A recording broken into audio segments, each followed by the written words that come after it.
পাঁশকুড়ায় চোর সন্দেহে অজ্ঞাত পরিচয় দুই ব্যক্তিকে গণপিটুনি। এলাকাবাসী সূত্রের খবর, রাত্রি 8টা নাগাদ পূর্ব মেদিনীপুর জেলার অন্তর্গত পাঁশকুড়া থানার ঘোষপুর বাজার সংলগ্ন একটি পাড়াতে বাইকে করে দুই অজ্ঞাত পরিচয় ব্যক্তি ঘোরাঘুরি করে। দীর্ঘক্ষণ এলাকায় ঘোরাঘুরি করার পর এলাকাবাসীর সন্দেহ হয়।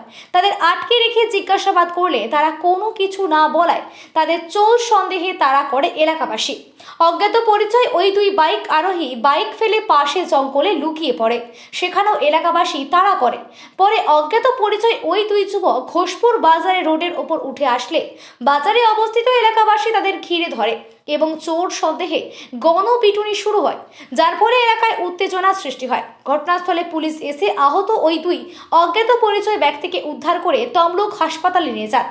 বর্তমানে ওই দুই যুবক তমলুক জেলা হাসপাতালে চিকিৎসাধীন। এই মারধরের ঘটনায় পাশের গ্রামের একই পরিবারের দুজন সহ পুলিশ 5 জনকে গ্রেপ্তার করে পাঁশকুড়া থানার পুলিশ। এই ঘটনায় এলাকায় আতঙ্কের সৃষ্টি হয়।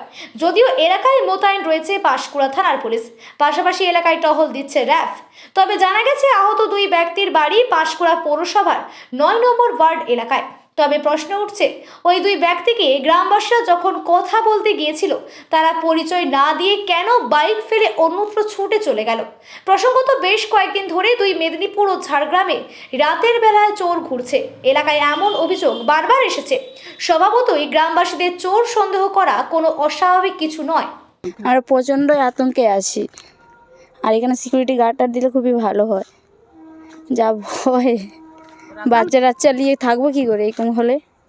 আচ্ছা, কালকে আপনাদের পাড়াতেই তো দুজন ঢুকেছিল। হ্যাঁ, আমি তো বাড়িতে ছিলাম নি, আসছিল বলছে, দিয়ে এসে দেখছিল ওখানে সব ধরেছে দুজনকে।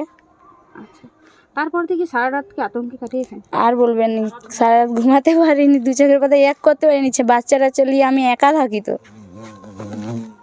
বলছি কালকে ভর সন্ধ্যাবেলা এই ধরনের ঘটনা ঘটলো, আর যদি এই ঘটনা যদি মাঝরাতের দিকে হতো তাহলে আরো তো কি হতো না, ভগবান জানে কি হতো।